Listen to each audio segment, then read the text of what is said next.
नमस्कार, जय हिंद, वंदे मातरम। सभी का अभिनंदन है जीजीडी प्लेटफॉर्म पर।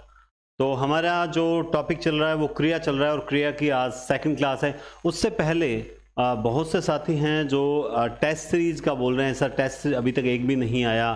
तो देखो, मैंने आपको वीडियो आप फॉरवर्ड करके देखते हो ना, इसी कारण से क्या सूचना नहीं मिलती। जो रेगुलर देख रहे हैं उनको सबको सूचना है कि क्रिया टॉपिक के बाद में यहाँ एक टेस्ट होगा।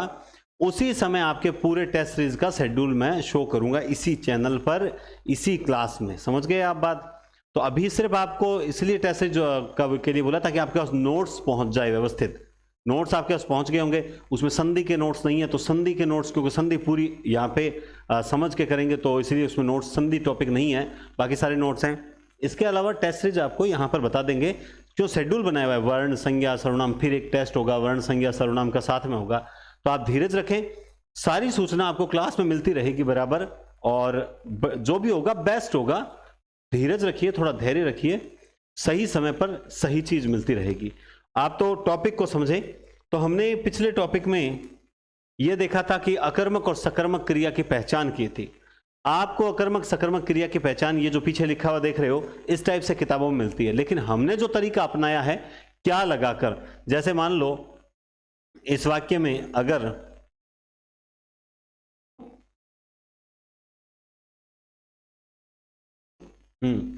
इस वाक्य में अगर मान लीजिए कि ये वाक्य है, इस वाक्य में हमें जानना है कि क्रिया कौन सी है, तो आप तरीका वही अपनाएं। पहला स्टेप क्या है? हमें वाक्य में क्रिया ढूंढनी है। क्या ढूंढनी है? क्रिया। अगर वाक्य में क्रिया मिल जाती है तो उसके बाद क्रिया को करने वाला ढूंढना है। क्या ढूंढना है? क्रिया को करने वाला। और तीसरा स्टेप है, दोनों के बीच में क्या लगा दो, क्या लगा दो। फिर एक प्रश्न बनेगा, उत्तर आया तो अकर्मक, उत्तर नहीं आया तो अकर्मक, और उत्तर आ गया तो सकर्मक। जैसे इस वाक्य में क्रिया क्या है? इस वाक्य में क्रिया है हंसना। हंसने का काम कौन कर रहा है? सुरेश। दोनों के बीच में क्या लगा दो, सुरेश क्या हंसता है। उत्तर नहीं है, अकर्मक है। तो ये ही तरीका अगर आप रखोगे तो आपकी कभी गलत नहीं होगी क्रिया।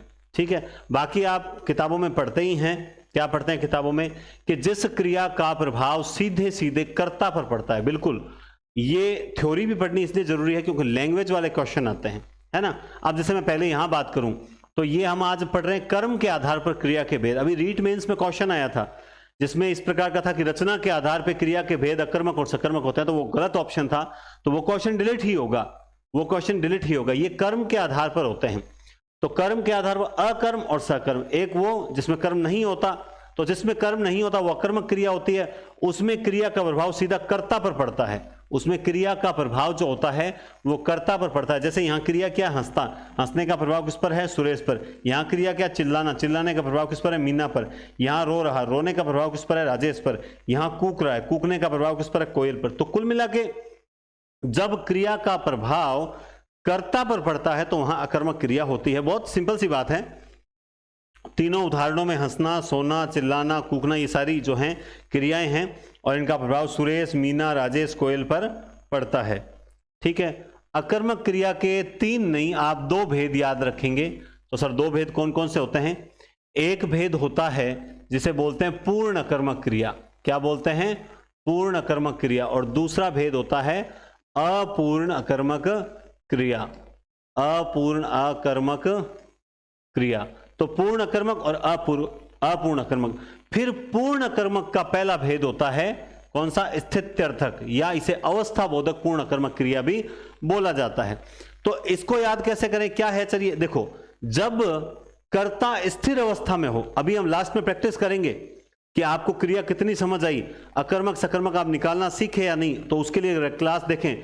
8-10 ऐसे वाक्य दूंगा, 10 वाक्य दूंगा, कुल 10 वाक्य दूंगा। उन 10 को 10 अगर आप सही कर देते हो, यानी 10/10 नंबर ले आते हो, तो आपकी क्रिया में आपका कभी भी क्वेश्चन गलत नहीं होगा। ठीक है।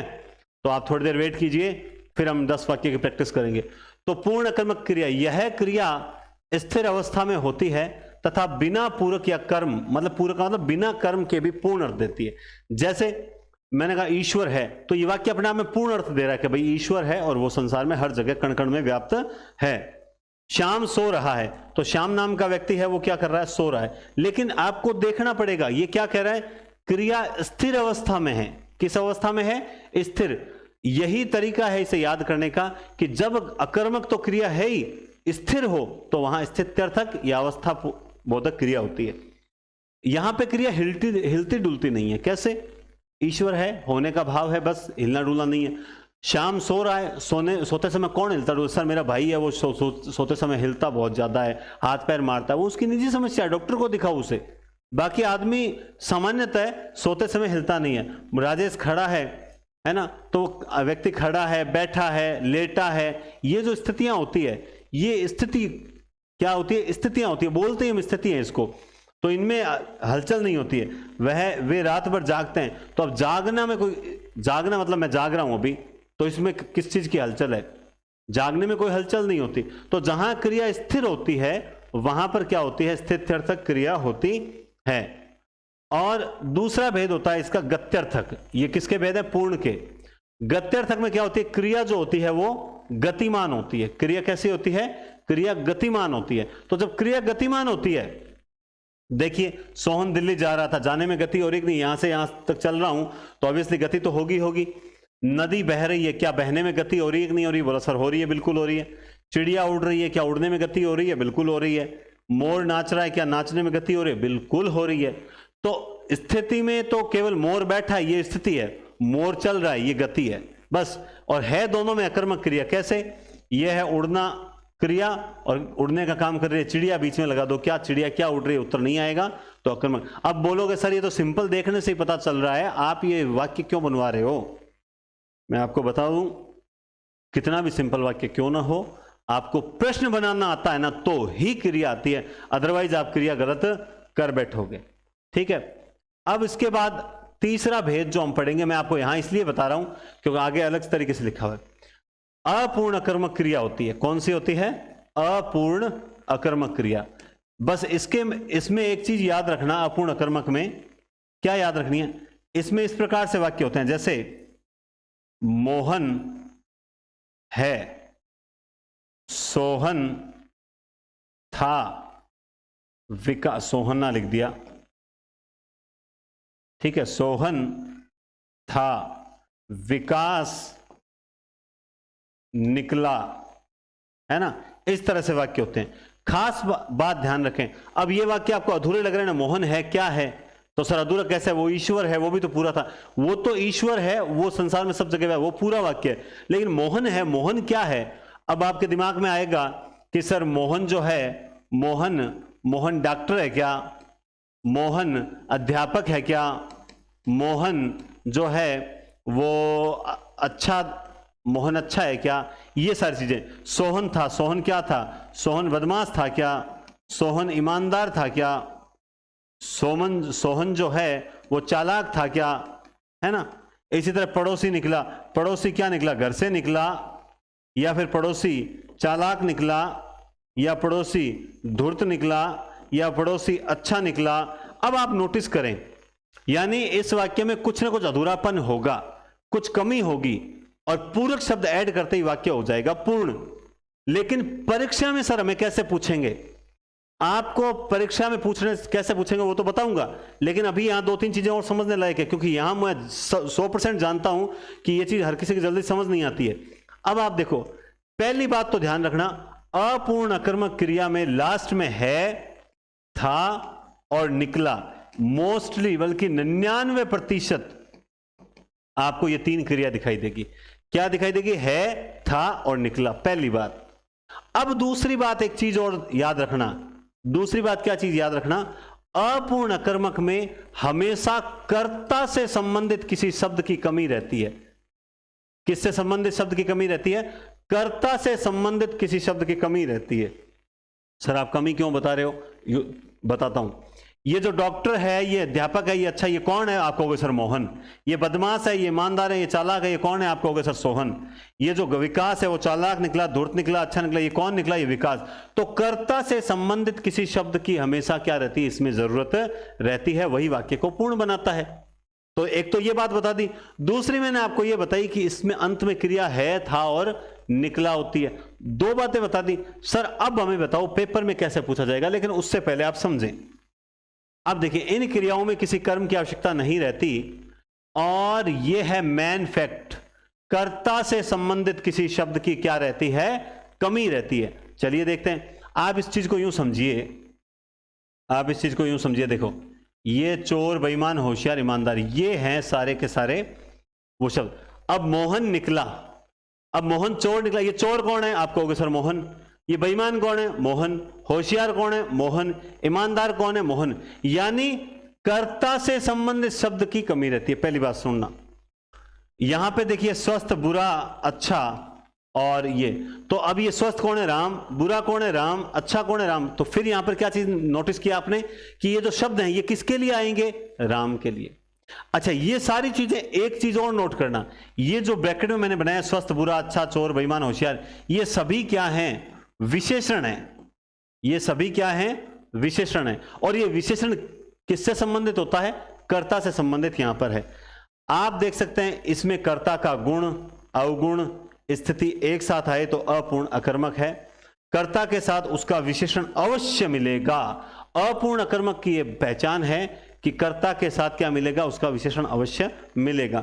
अब देखो इसमें थोड़ा सा एक चीज यहां समझाता हूं वापस। पेपर में कैसे आता है? पेपर में कैसे आता है? पेपर में इस प्रकार से आता है, सीता, सीता, सीता अच्छी है, राजेश कमजोर है। ठीक है, अब यहां पर क्या हुआ? और एक और लिख देता हूं, एक और मैं यहां लिखता हूं, एक और यहां लिखते हैं अपन, मुकेश, मुकेश अध्यापक है, धीरज तो होशियार निकला। पेपर में इस प्रकार से वाक्य आते हैं। पेपर में किस प्रकार से आते हैं? इस प्रकार से आते हैं और आपसे क्रिया पूछते हैं। सबसे पहले नोटिस करना, नोटिस क्या करोगे? मैंने जो तीन, एक तो इनके पीछे जो क्रिया होती है अक्सर क्या होती है, था, इस प्रकार की क्रिया होती है। अगर वर्तमान में है तो है और पास्ट में होगी था। और तीसरी क्रिया क्या होती है? निकला। इसके अलावा इसमें अच्छी, कमजोर, अध्यापक, होशियार, ये जो शब्द हैं ये किससे संबंधित है? ये कर्ता से। अच्छी कौन है? सीता। कमजोर कौन है? राजेश। अध्यापक कौन है? मुकेश। होशियार कौन है? धीरज। तो ये दो बात पता चल गई। ये क्यों बता रहा हूं? अब आपके दिमाग में आएगा कि सर ये क्यों बता रहे हो। मैं बताता हूं, इसलिए बता रहा हूं क्योंकि जिन्होंने प्रश्न बनाना सीख लिया वो यहां पर गलती कर बैठते हैं। बोला कैसे कर बैठते हैं? बताओ सर, अभी बताओ। वो प्रश्न कैसे बनाएंगे? सीता क्या है? उत्तर आएगा अच्छी, अल्लो सा सकर्मक क्रिया। राजेश क्या है? उत्तर आएगा कमजोर, अल्लो सा सकर्मक क्रिया। मुकेश क्या है? उत्तर आएगा अध्यापक, अल्लो सा सकर्मक क्रिया। धीरज क्या निकला? होशियार, अल्लो सा सकर्मक। इसलिए मैं आपको यह बता रहा हूं कि यह गलती मत कर बैठना। क्यों नहीं कर बैठना वो भी कारण बताऊंगा। एक बात बताओ, मैंने ये बोली बात बोली, काली गाय, काली गाय बैठी है। ठीक है, तो यहां पे ये काली क्या है? विशेषण है ना। किसका? गाय का। तो अगर आप प्रश्न बनाओगे तो विशेषण हमेशा कर्ता के साथ आता है कि नहीं आता है? भाई काली गाय बैठी है, जैसे मान लो ये एक वाक्य है, मीठा आम खाया मैंने एक वाक्य लिखा, मैंने मीठा आम खाया। तो मैंने क्या खाया? तो उत्तर आएगा आम। लेकिन इसको मीठा विशेषण इसी का तो है, तो मैंने क्या खाया? मीठा आम। तो विशेषण हमेशा साथ में आता है। तो जब आप इसका प्रश्न बनाओगे तो कैसे बनेगा? क्रिया क्या है? होने का काम कौन करे? सीता। तो सीता अच्छी क्या है? ऐसा आएगा। विशेषण हमेशा उसके साथ में रहेगा। राजेश कमजोर क्या है? मुकेश अध्यापक क्या है? धीरज तो होशियार क्या निकला? इस तरह प्रश्न बनते हैं। ठीक है, लेकिन अपूर्ण अकर्मक में प्रश्न बनाने की जरूरत ही नहीं है। आप तो है, था और निकला, इन तीन चीज को याद रख लो। अभी तक ये और समझाऊंगा, चिंता मत करो, मैं छोड़ूंगा नहीं ऐसे। हाँ, ये बात मैंने पहले क्लियर कर दी। कुछ किताबों के अनुसार अकर्मक क्रिया के दो भेद हैं, क्योंकि हमने तीन बता रखे थे। एक तो पूर्ण अकर्मक और एक अपूर्ण अकर्मक। फिर पूर्ण के गति अवस्था बोधक है। ठीक है, जैसे ये और देखो, एक अपूर्ण अकर्मक का उदाहरण, राधे बना, राधे मूर्ख बना, कामुक बना, नेता बना। अच्छा, ये बना कौन? राधे। मूर्ख कौन है? राधे। कामुक कौन है? राधे। नेता कौन है? राधे। तो कुल मिला के सर यहाँ पे देखो बना आ गई। मैंने क्या कहा? 99% वही आती है, 1% इस टाइप की कोई क्रिया अलग से भी आ सकती है, लेकिन पता लग जाता है। अभी तक और समझेंगे, घबराओ मत, ऐसे घबरा मत जाना जल्दी से, ठीक है? क्योंकि अभी अपूर्ण सकर्मक जब आएगी तब मैं आपको और समझाऊंगा, फिर टेस्ट लूंगा मैं अभी आपका, फिर 10 वाक्य दूंगा। अब बात करते हैं सकर्मक क्रिया की। सकर्मक यानी अब यहां पर कर्म मौजूद होगा। तो सबसे इंपॉर्टेंट बात, जिस क्रिया का फल कर्ता पर न होकर अब कहां पड़ेगा? कर्म पर पड़ेगा। सकर्मक क्रिया, राम ने बेर खाए, तो सबसे पहला नियम क्या है? वाक्य में क्रिया ढूंढ लो। वाक्य में क्रिया क्या है? तो साहब ये खाए, ये क्रिया मिल गई। दूसरा, तीसरा पहले ढूंढो, तीसरा क्या है? मतलब देखा जाए तो ये दूसरा है, तो दूसरा क्या है? करने वाला। तो करने वाला कौन है? तो आप ये मिल गया, राम ने। विभक्ति चिन्ह हमेशा साथ में रखना, जैसे विशेषण साथ में रखते हैं। और यहां लिख दिया हमने खाए और बीच में लगा दिया क्या, तो राम ने क्या खाए, तो उत्तर आ गया बैर। इसका मतलब ये उत्तर आया सकर्मक है। पता चले, राधा गाना गाती है, राधा क्या गाती है? गाना। तो इसका मतलब ये क्या है? सकर्मक क्रिया है। फिर इसके 3 भेद माने गए हैं, है ना? 3 भेद। तो एक भेद है इसमें एक कर्मक क्रिया, यानी वह वाक्य जिसमें एक कर्म होता है। कितने कर्म होते हैं? एक कर्म होते हैं। यानी जितने भी सकर्मक क्रिया के सिंपल वाक्य होते हैं सारे इसी में आते हैं।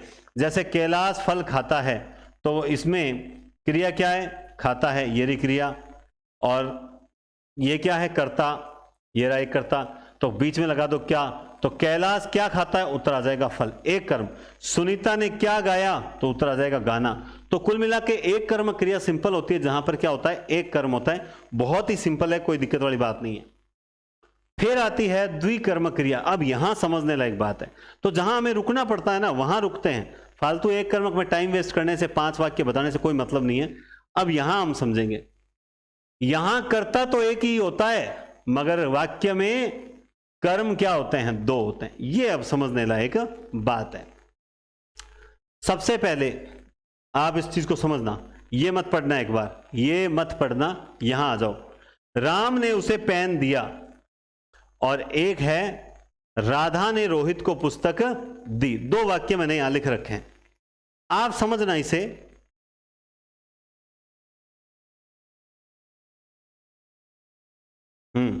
ठीक है, अब समझना। देखो तरीका वही, सबसे पहले क्या है? दिया, क्रिया मिल गई। देने का काम कौन कर रहा है दोस्तों? राम ने। उत्तर करने वाला कौन है? राम ने। बीच में क्या लगा दो, राम ने क्या दिया, तो उत्तर निकल के आया पेन। राम ने क्या दिया? उत्तर निकल के आया पेन। अब देखो, तो जो हम प्रश्न बनाते हैं, जो हम क्या बनाते हैं? प्रश्न बनाते हैं, आपको पता है। जैसे सबसे पहले हमने क्रिया ढूंढ ली, फिर उसके बाद में क्रिया को करने वाला ढूंढ लिया, और फिर हमने क्या ढूंढ लिया? क्या? तो 1 नंबर, 2 नंबर और 3 नंबर। तो ये इस प्रकार से हो गए। और हमने प्रश्न बनाया, क्रिया ये दिया, राम ने क्या दिया? उत्तर आया हुए। तो जो उत्तर में निकल के आता है वही क्या कहलाता है? मुख्य कर्म। क्या कहलाता है? मुख्य कर्म। और इसी मुख्य कर्म में कारक कौन सा होता है? बोला कर्म कारक। क्या होता है? कर्म कारक। और इस कर्म कारक जहां होता है वहीं पर अप्राणीवाचक होता है। ये कर्म क्या होता है? अप्राणी, यानी प्राणी नहीं होता यहां पे, अप्राणी। यहां पे मतलब जो भी होगा वो एक वस्तु की तरह यूज होगा, इसलिए ये अप्राणीवाचक होता है। और इसको प्रत्यक्ष कर्म भी कहते हैं। क्या बोलते हैं इसको? प्रत्यक्ष कर्म भी बोलते हैं। तो मुख्य कर्म भी यही है, कर्म कारक भी यही है, अप्राणीवाचक भी यही है, प्रत्यक्ष कर्म भी यही है। तो फिर वाक्य में एक कर्म और है, वो कौन सा कर्म है?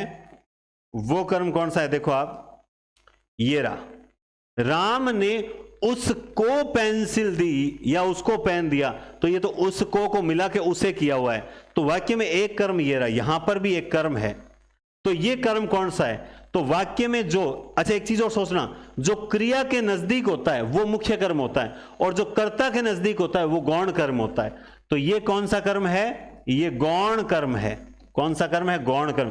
ये गौण कर्म है तो यहां कारक कौन सा होता है? संप्रदान कारक होता है। कौन सा होता है? संप्रदान कारक होता है। क्यों? क्योंकि उस को के लिए, संप्रदान को के लिए होता है ना। अच्छा, ये अप्राणीवाचक है तो ये क्या होता है? प्राणीवाचक होता है, क्योंकि यहां सदैव कोई ना कोई क्या होगा? प्राणी होगा। ये प्रत्यक्ष है। क्यों है प्रत्यक्ष? क्योंकि उत्तर में सीधा यही निकल के आता है, वही प्रत्यक्ष होता है। ये अप्रत्यक्ष कर्म है तो ये कैसा है? अप्रत्यक्ष कर्म है। कौन सा है? अप्रत्यक्ष कर्म है। तो समझ गए बात आप? द्विकर्म क्रिया में दो कर्म होते हैं, एक कर्ता के नजदीक होता है, एक क्रिया के नजदीक होता है। तो हम जब उत्तर प्रश्न बना के उत्तर में जो लेकर आते हैं वो होता है मुख्य कर्म, और जो कर्ता के नजदीक होता है वो होता है गौण कर्म। मुख्य कर्म वही होता है जहां कर्म कारक होगा, वो अप्रत्यक्ष होगा, और सॉरी वो प्रत्यक्ष होगा लेकिन अप्राणीवाचक होगा। और ये गौण कर्म होता है, यहां कारक संप्रदान होता है, और ये प्राणीवाचक होता है, इसलिए अप्रत्यक्ष होता है। और ये बहुत इजी वे में याद कर सकते हो आप। कैसे? देखो, यहां अप्राणी है तो यहां अप्रत्यक्ष है, यहां प्राणी है तो यहां सॉरी क्या हो गया? हाँ, यहां अप्रत्यक्ष है तो यहां प्रत्यक्ष है, यहां प्राणी है तो यहां अप्राणी, अपोजिट है। दोनों एक साइड नहीं आएंगे, यानी अप्रत्यक्ष अप्राणी एक साइड नहीं आएंगे। समझ गए? बाई चांस कल को भूल जाए। और भूलेगा क्यों? मुख्य कर्म जो प्रश्न बनाने पे निकला मुख्य कर्म है, और जो मुख्य कर्म होता है उसी में कर्म कारक होता है। अप्राणी इसलिए क्योंकि क्रिया सारी इसी पे होती है संपन्न, इसीलिए कर्म कारक पर तो होती है क्रिया, तो इसका मतलब ये अप्राणी। प्रत्यक्ष क्यों है? क्योंकि प्रश्न करने पर उत्तर में यही निकल के आता है। ठीक है, अब जैसे इसमें बताना है आप सबको, इसमें आपको बताना है, जैसे यहां पर भी दो कर्म है, एक तो है रोहित और एक है पुस्तक। तो सबसे पहले क्रिया क्या है? दी। राधा ने रोहित को पुस्तक दी। तो जो क्रिया के नजदीक होता है वो कैसा होता है? अभी बताया था आपको, बताओ देखें। ये होता है मुख्य कर्म। तो ये क्या है? मुख्य कर्म। तो जो मुख्य कर्म होता है वो अप्रत्यक्ष होता है हमेशा। क्या होता है? अप्रत्यक्ष। मुख्य कर्म जहां होता है वहां कारक होता है कर्म, और ये अप्राणी, सॉरी अभी गलत लिख देता ना। हाँ, ये क्या होता है? प्रत्यक्ष होता है, क्योंकि उत्तर में निकल के आया, कर्म कारक यही होता है। और ये होता क्या है? अप्राणी वाचक होता है। और ये जो कर्ता के नजदीक होता है इसमें संप्रदान कारक होता है, इसे गौण कर्म कहते हैं। क्या होता है? गौण कर्म होता है, संप्रदान होता है, और ये सदैव प्राणीवाचक होता है, और ये हमेशा क्या होता है? अप्रत्यक्ष कर्म होता है। तो बस द्विकर्म। अब देखो ये क्या कह रहा है कि इसमें पहला कर्म, पहला कौन सा? ये इधर वाला पहला, कर्ता से हम स्टार्ट से चलेंगे तब। पहला कर्म गौण कर्म होता है, बिल्कुल होता है, अप्रत्यक्ष होता है, संप्रदान कारक होता है, तथा हमेशा कोई ना कोई प्राणी ही होगा। तो इसका मतलब ये होता है पहला कर्म। दूसरा कर्म जो होता है, ये एसआई में प्रश्न आया हुआ है, ध्यान रखना, 2011 एसआई के अंदर। मुख्य कर्म जो होता है, ये रहा दूसरा कर्म, हमेशा मुख्य कर्म होता है, प्रत्यक्ष कर्म होता है, कर्म कारक भी यही होता है, अप्राणीवाचक भी यही होता है। तो द्विकर्मक क्रिया वह क्रिया जिसमें दो कर्म होते हैं, एक प्रत्यक्ष कर्म होता है, एक अप्रत्यक्ष कर्म होता है। प्रत्यक्ष कर्म में सदैव मुख्य कर्म कारक रहता है, जबकि अप्रत्यक्ष कर्म में संप्रदान कारक रहता है। अप्रत्यक्ष कर्म जो होता है वो सदैव प्राणीवाचक होता है, जबकि प्रत्यक्ष कर्म जो होता है वो अप्राणीवाचक होता है। बस, तो ये होगी द्विकर्मक क्रिया। अब बात करते हैं अपूर्ण सकर्मक की, लेकिन अब हम जोड़ेंगे किसको? अपूर्ण अकर्मक क्रिया को जोड़ेंगे, तब दोनों ही क्लियर हो जाएगी। देखो, हमने वहां पर ऐसा पढ़ा था कि राजेश क्या है? अध्यापक है। तो हमने आपसे पूछा था कि ये अध्यापक कौन है, तो आपने उत्तर दिया था सर ये राजेश है। ठीक है, फिर मैंने आपसे पूछा था, मैंने कहा था विकास समझदार है, विकास समझदार है। और मैंने आपसे पूछा था कि भाई ये जो समझदार है ये कौन है, तो आपने उत्तर दिया था विकास। यानी ये जो विशेषण आया था वाक्य में, ये किससे संबंधित था? कर्ता से संबंधित था। क्या था? कर्ता से संबंधित किसी पूरक शब्द की आवश्यकता होती है। ठीक है। अपूर्ण सकर्मक क्रिया यहां क्या होता है? जहां कर्म से संबंधित किसी पूरक शब्द की जरूरत होती है। किससे संबंधित? कर्म। अब ध्यान से समझना, इसमें भी वही पूरक शब्द, जैसे एक बार इस लाल वाले को पढ़ना मत। छात्रों ने राम को बताया, तो आपके दिमाग वही क्या बताया? उत्तर आया क्या बताया? तो हमने कहा चालाक बताया, हमने कहा चालाक बताया, होशियार बताया, है ना, शैतान बताया। अब बात क्या है ना, सुरेश को छात्रों ने सुरेश को चालाक बताया, होशियार बताया, शैतान बताया, क्या बताया? अच्छा, तो यहां पर मुझे बताओ, ये चालाक कौन है? बोला सुरेश। ये होशियार कौन है? बोला सुरेश। शैतान कौन है? बोला सुरेश। तो अब मुझे एक बात बताओ कि ये सुरेश वाक्य में क्या है? कर्ता है क्या? नहीं। कर्ता तो कौन है? ये है कर्ता, छात्रों ने। अब की बार कर्ता से संबंधित नहीं, अब की बार कर्म से संबंधित किसी शब्द की, पूरक शब्द की आवश्यकता है। यानी ये जो विशेषण आएगा, ये विशेषण किससे संबंधित होगा? कर्म से संबंधित होगा। नीचे वाले वाक्य में देखना, सबसे पहले तो क्या चुना? हमने सुरेश को चुना। अच्छा, क्रिया क्या है? चुना। चुनने का काम किसने किया? हमने। तो इसका मतलब कर्ता क्या है वाक्य में? हमने। लेकिन हमने सुरेश को नेता चुना, मॉनिटर चुना, लीडर चुना। जो भी सुरेश नेता है, सुरेश मॉनिटर है, लीडर है, ये शब्द जो हैं वो किसके लिए आए वाक्य में? सुरेश के लिए। और सुरेश वाक्य में क्या है? कर्म है। सुरेश वाक्य में क्या है? कर्म है। बात समझना, इसमें तो विशेषण आता है वो कर्ता के लिए आता है, और इसमें विशेषण जब आता है तो वो कर्म के लिए आता है, कर्ता के लिए नहीं आता है। ये लॉजिक अगर आपके समझ में आया तो काफी कुछ जो है हम सही दिशा की ओर चल रहे हैं। जैसे मैं आपको थोड़ा सा अब समझाता हूं, अब थोड़ी सी प्रैक्टिस के द्वारा समझेंगे हम। हैं, देखो, आप तैयार रहें सब, आप सब तैयार रहें और लिखें, क्योंकि ये 10 वाक्य ऐसे लिखूंगा जिसमें पीछे की पूरी क्रिया क्लियर हो जाएगी। सबसे पहले, जंगल में लकड़ी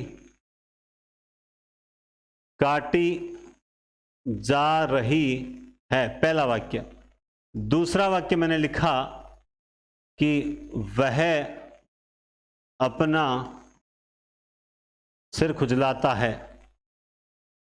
क्या लिखा? वह अपना सिर खुजलाता है। अगर आप कॉपी पेज पर लिख के करोगे तो मेरे हिसाब से ज्यादा अच्छा होगा, लेकिन कईयों को ऐसा लगता है पेपर नहीं है ना, अभी दबाव नहीं है, तो ऐसे ही समझ देंगे, लेकिन प्रैक्टिस अच्छी चीज रहती है। तीसरा, उसकी आंख से, उसकी आंख से, उसकी आंख से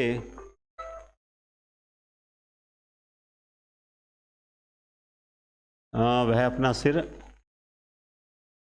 क्या हो गया ये बीच में? एक तो फोन,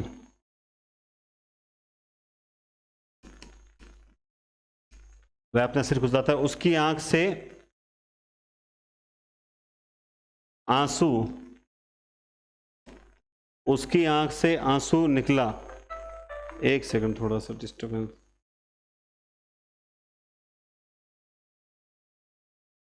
हाँ, उसकी आंख से आंसू निकला। चौथा वाक्य लिखना, वह, सॉरी,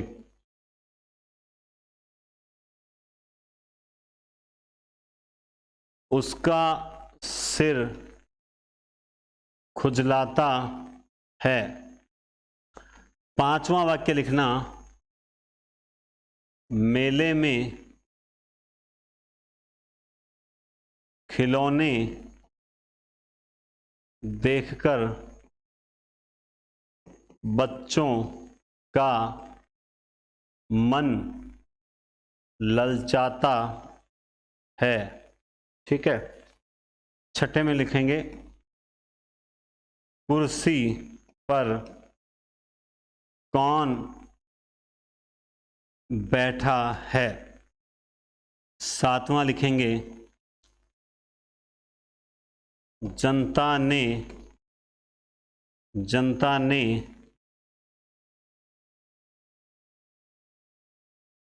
दुबे जी, जनता ने दुबे जी को नेता चुना। आठवां लिखेंगे, वह, वह वह बलवान है। क्या है? वह बलवान है। और एक लास्ट और लिखेंगे, नवां वाक्य हम,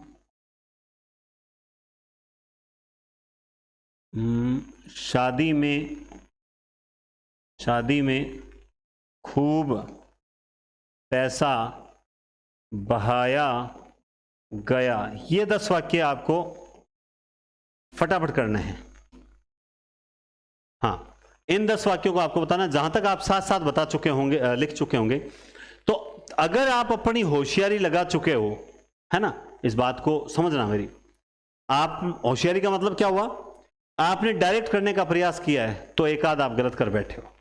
अगर ऐसा नहीं किया है तो आप सही करोगे। तो देखते हैं, तरीका वही रखते हैं। तो चलिए, पहले मैं कमेंट जरूर देखूंगा। पहले वाक्य में आपने अकर्मक किया या सकर्मक, इतना कमेंट तो कर सकते हो, या आलसी हो। देखिए, आलसी नहीं होना है, थककर नहीं बैठना है। आज जब बहुत से कॉल्स हमारे पास आते हैं, जो बड़े बड़े प्रकाशन हैं या फिर जहां मतलब काफी अच्छे जो लोग हैं, सम्मानित लोग हैं समाज में, तो वो एक ही बात बोलते हैं हमें कि आप और गौरव जी सर जिस प्रकार से ऑफ सीजन में भी बच्चों से लगातार जुड़े हुए हो और बच्चों का जो आपको प्यार मिल रहा है वो वास्तव में काबिले तारीफ है। तब हम भी आपसे यही कहते हैं कि थककर बैठना मना है। आपने सुना होगा, रामदास दिनकर की एक पंक्ति है कि थककर बैठ गए क्या भाई, मंजिल दूर नहीं है ना। तो आपने ये, अगर जोश नहीं है तो मैं एक छोटी सी पंक्ति आपको सुना सकता हूं। ये पूरी जो 4 लाइन की कविता है रामदास दिनकर की, बहुत बढ़िया कविता है कि दिशा दीप्त हो उठी, सुनाऊं या नहीं सुनाऊं? दिशा दीप्त हो उठी प्राप्त कर पुण्य प्रकाश तुम्हारा, दिशा दीप्त हो उठी, दिशा दीप्त हो उठी प्राप्त कर पुण्य प्रकाश तुम्हारा, लिखा जा चुका अनल अक्षरों में इतिहास तुम्हारा, लिखा जा चुका अनल अक्षरों में इतिहास तुम्हारा, जिस मिट्टी ने लहू पिया वह खून फूल खिलाएगी ही, जिस मिट्टी ने लहू पिया वह फूल खिलाएगी ही, अंबर पर बन घन छाएगा ही उच्छ्वास तुम्हारा, और अधिक ले जांच देवता इतना क्रूर नहीं है। ये बात मैं क्यों बोल रहा हूं, ये पंक्ति मैंने क्यों बोली? क्योंकि रीट की तैयारी आप लोगों ने बहुत की थी। 4 साल एक सरकार जब तक रहती है तब तक उस सरकार ने आपको रीट की तैयारी करवाई है। मतलब इतना ज्यादा आपके धैर्य की परीक्षा ली है। वास्तव में मैं आपको प्रणाम करता हूं कि इतना हमारे टाइम भी कभी भर्ती अगर रद्द हुई थी ना, तो इतना समय हमें नहीं वेट करना पड़ा जितना इस बार आप लोगों ने संघर्ष किया है। वास्तव में आपके धैर्य को मतलब सलाम है। तो इसीलिए है कि मैं कहता हूं ईश्वर परीक्षा लेता ना, लेकिन इतना क्रूर नहीं है कि वो आपकी मेहनत को समझे नहीं कि और अधिक ले जांच देवता इतना क्रूर नहीं है, थक कर बैठ गए क्या भाई मंजिल दूर नहीं है, मंजिल दूर नहीं है। तो थककर मत बैठो, थककर मत बैठो, हिम्मत रखो। क्योंकि आप कभी मान लो आपके पढ़ने की मन में आई कि यार आज सर ने क्रिया समझाई, तो मैं कोई भी अपने पास व्याकरण की रीट की किताब है, मैं आज क्रिया पढ़ने के लिए बैठता हूं, तो पढ़ के बैठे उस वक्त आपको आलस आ गया। चलो आलस आ जाए ना, तो जो आलस कहे ये दिमाग कहे ना वो कर लेना, कर लेना, सो जाना, टीवी देख लेना, मोबाइल देख लेना, रील देख लेना। शाम के समय एक बार जरूर सोचना कि अगर मैं उस वक्त पढ़ लेता तो ज़्यादा अच्छा होता, या मैंने नहीं पढ़ा और मन की मान ली। ये मन तो जो मन के अनुसार चलते हैं वो तो धोखा ही खाता है ज़िंदगी में। तो अगर मैं पढ़ लेता तो अच्छा रहता, या मैं नहीं पढ़ा तो अच्छा रहा। आपका दिमाग और आपका मन उस वक्त दोनों जवाब दे देंगे। मन कहेगा मैंने तुझे मूर्ख बना दिया, तू नहीं पढ़ा, तेरा समय गया, वापस लौट कर नहीं आएगा। दिमाग कहेगा मैंने तो तेरे को पहले ही कहा था, मत तक बैठ जा पढ़ने के लिए। तो ये चीज़ होती है, हारना नहीं है।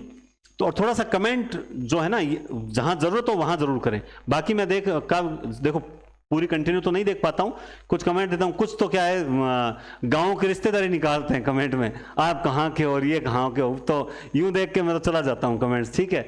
बाकी कई बार देखता हूं कि आप इस तरह के जब वाक्य आते हैं तो आप कमेंट्स करते हो, अच्छा लगता है, ठीक है। तो रिश्तेदारियां मत निकालें, सब आपके भाई बहन अपने राजस्थान से ही हैं सारे, तो आनंद से रहे, ठीक है। तो ये पहले वाक्य में आपने अकर्मक किया है, सकर्मक आपने कमेंट कर दिया होगा। देखो अब जिन्होंने सीधा किया वो कैसे करेंगे? जंगल में क्या काटी जा रही है? उत्तर आएगा लकड़ी, है ना, उत्तर आएगा लकड़ी।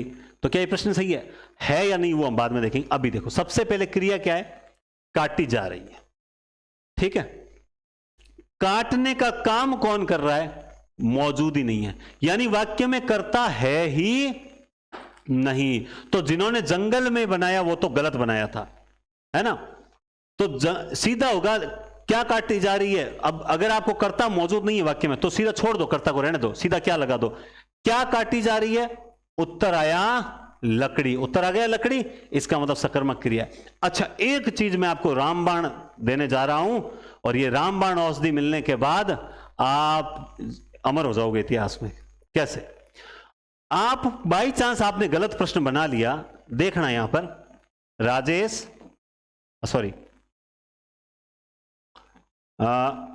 पानी में मेंढक उछल रहा, एक वाक्य लिखा है मैंने ऐसे ही, ठीक है, पानी में मेंढक उछल रहा है। बाई चांस आपने गलत वाक्य बना लिया, प्रश्न बना लिया, और गलत प्रश्न में हमेशा उत्तर निकल के आता ही आता है, तो आप जांच कैसे करें कि मेरा प्रश्न सही था या गलत था, वो बताता हूं। जैसे पानी में मेंढक उछल रहे हैं, तो किसी ने जल्दबाजी में बना लिया पानी में क्या उछल रहा है, उत्तर आ गया मेंढक, उत्तर आ गया।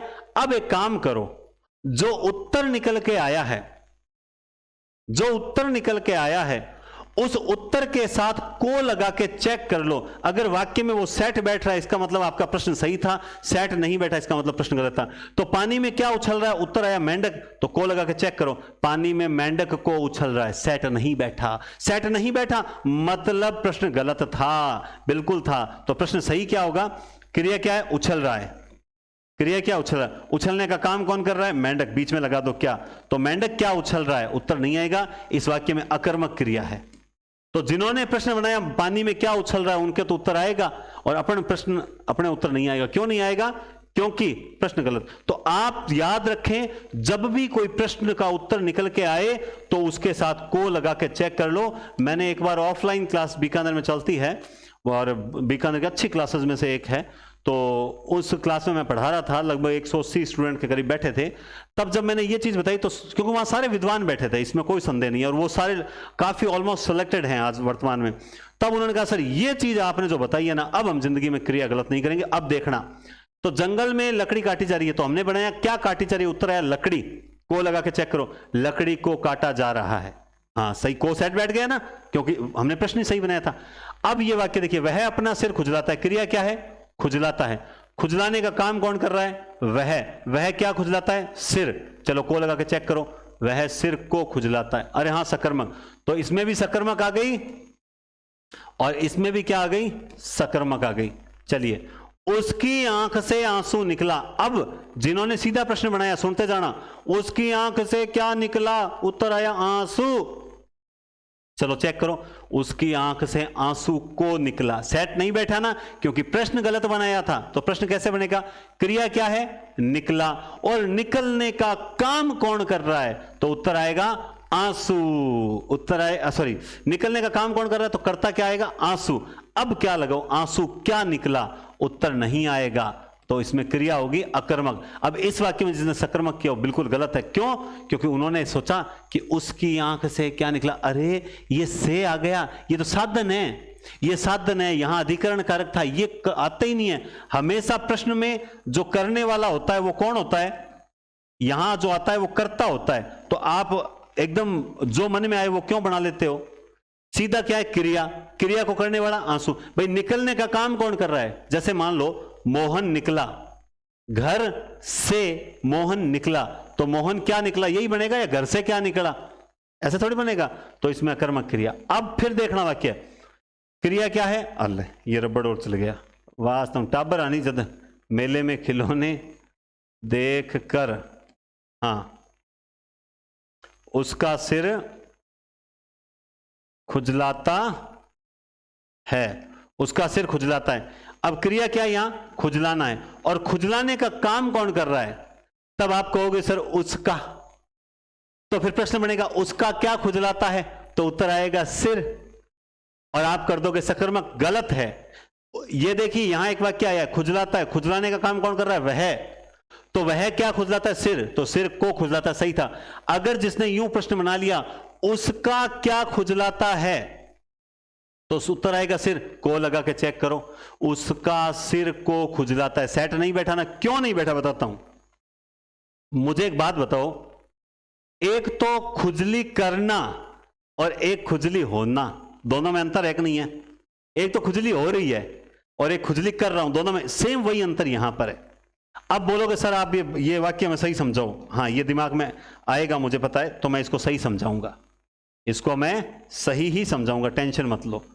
तो देखेंगे आप दोबारा से, उसका सिर खुजलाता है, यही वाक्य लिखा हुआ था, उसका सिर खुजलाता है। अब इसको समझना, यहां समझना, देखो सुरेश का भाई दौड़ता है, मेरी बात को समझना यहां पर, ये अब ऐसी चीज है जो रिश्तेदारी निकालेंगे ना वो बैठे रह जाएंगे, समझ नहीं आएगा। सुरेश का भाई दौड़ता है, मुझे आप सब लोग एक बात बताओ, यहां दौड़ने का काम कौन कर रहा है? तो आप क्या बोलोगे? सर यहां दौड़ने का काम भाई कर रहा है। ठीक है, तो सुरेश का ये क्या है सर? ये संबंध है। अच्छा ठीक है, तो मैं इस वाक्य को यूं लिख सकता हूं ना, उसका भाई दौड़ता है, उसका भाई दौड़ता है। तो मैं पूछूंगा अब ये दौड़ने का काम कौन कर रहा है? तो आप क्या बोलोगे? सर भाई दौड़ रहा है। ये उसका तो उससे क्या है? संबंध है। सेम सिचुएशन है यहां पर। कैसे? मैं यहां पर लिख देता हूं, मोहन का सिर खुजलाता है, मोहन का सिर खुजला, तो खुजलाने का काम तो सिर ही कर रहा है, मोहन का तो सिर से क्या है? संबंध है। मोहन का तो सिर से क्या है? संबंध है। तो यहां क्रिया होगी खुजलाना, और खुजलाने का काम खुद सिर कर रहा है, मतलब सिर में खुजली हो रही है। तो सिर क्या खुजलाता है? उत्तर नहीं आएगा। और यहां क्रिया कौन सी होगी? अकर्मक। तो सर फिर आपने यहां ऐसे कैसे कर दिया? तो यहां पे देखो, यहां क्या है? खुजलाना, और खुजलाने का काम वह कर रहा है, वह खुजला रहा है। क्या खुजला रहा है? अपना सिर। मैं मेरा सिर खुजला रहा हूं, मैं अपना सिर खुजला रहा हूं, तो मैं खुजलाने वाला हुआ, है ना? और क्या? सिर। समझ गए बात? तो ये दोनों वाक्य में अंतर है, ये समझना है। क्यों कई बार हम क्या होता है कि एक ही चीज देख लेते हैं और सोचते हैं कि एक जैसे होंगे। नहीं, प्रश्न जिसने सही बनाना नहीं सीखा ना वो गलती करेगा। अभी तक तो आपकी 4 क्लासें होंगी क्रिया के बारे में, मैं आपको और प्रैक्टिस कराऊंगा, घबराना भी मत। चलिए अब बात करते हैं, इसको तो मिटाते हैं। अगले वाक्य, मोहन मेले में खिलौने देखकर बच्चों का मन ललचाता है। क्रिया क्या है इसमें? अच्छा इसमें आपने यूं कर दिया होगा, क्या देखकर मन ललचा रहा है, तो उत्तर आ गया होगा खिलौने। गलत। तरीका मेरा वाला ही रखना पड़ेगा, आप चाहे कुछ भी कर लो। क्रिया क्या है? ललचाना। क्रिया क्या है? ललचाता है। और ललचाने का काम कौन कर रहा है? ललचाने का काम मन कर रहा है। ललचाने का काम कौन कर रहा है? मन कर रहा है। तो प्रश्न बनेगा, मन क्या ललचाता है? उत्तर नहीं आएगा, और अकर्मक क्रिया है। अब बोलेंगे सर इसमें खिलौने आएगा, सर यहां पे को आ सकता है ना, मेले में खिलौनों को देखकर। गलत कर बैठोगे, गलत कर बैठोगे। यही तो चीज समझनी है आप लोगों को, कि हमेशा क्रिया के अंदर सबसे पहले वाक्य की मुख्य क्रिया देखें। ये तो देखकर पूर्वकालिक क्रियाएं हैं, ये उलझाने के प्रयास होते हैं। मुख्य क्रिया ललचाना है, और मुख्य क्रिया को करने वाला जो है वो कर्ता होता है। तो सर ये बच्चे क्या हैं? बच्चों का तो वही संबंध है, सेम वही, मोहन का सिर, बच्चों का मन, ये संबंध है ना? तो यहां पे ललचा मन रहा है, तो मन क्या ललचाता है? उत्तर नहीं आएगा, और अकर्मक होगी।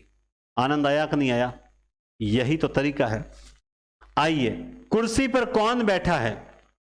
अब कुछ लोग तो, कुर्सी पर कौन बैठा है सर? कौन? अरे टेंशन लेनी नहीं, क्रिया क्या है? बैठा है। और बैठने का काम कौन कर रहा है? बोला कौन?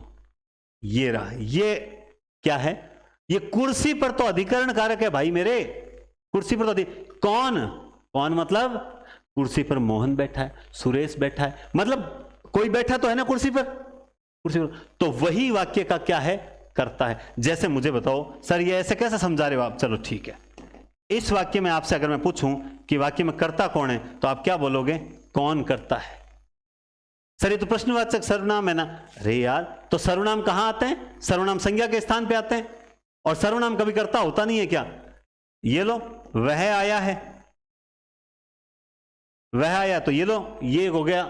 ये जब ये सर्वनाम कर्ता हो सकता है, तो ये कर्ता क्यों नहीं हो सकता?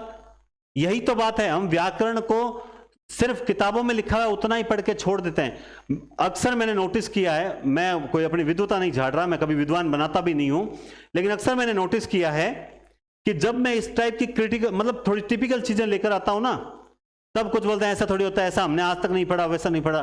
और बाकी जगह मतलब एक बात है कि हम क्यों नहीं पढ़ते हैं आज तक, आप लोगों ने क्यों नहीं पढ़ा, क्योंकि लोग टिपिकल में हाथ ही नहीं डालते। क्यों मरने देना, क्या दिक्कत है टिपिकल में हाथ डालने से, फालतू ज्यादा विवादित चीजों में हाथ नहीं डालते, जबकि विवादित चीज खतरे, वो कहते हैं ना कि डर के आगे जीत है। विवादित चीजों में हाथ डालेंगे तो हमारा कॉन्सेप्ट और बढ़िया क्लियर होगा। हाँ, एकदम अपवादित है कि ये रटने वाली इसे छोड़ दो, तो उसे छोड़ देते हैं हम भी। तो क्रिया क्या है, बैठा है, बैठने का काम कौन कर रहा है, कौन, कौन क्या बैठा है, उत्तर नहीं आया, अकर्मक क्रिया होगी। कौन सी क्रिया होगी, अकर्मक क्रिया होगी। जनता ने दुबे जी को नेता चुना, क्रिया क्या, चुनना, चुनने का काम किसने किया, जनता ने।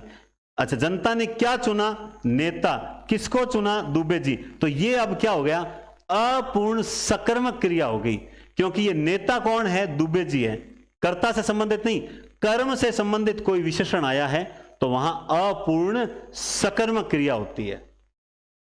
वह बलवान है, क्रिया, अब कोई सीधा बना लेगा वह क्या है, उत्तर आ जाएगा बलवान, गलत कर बैठोगे।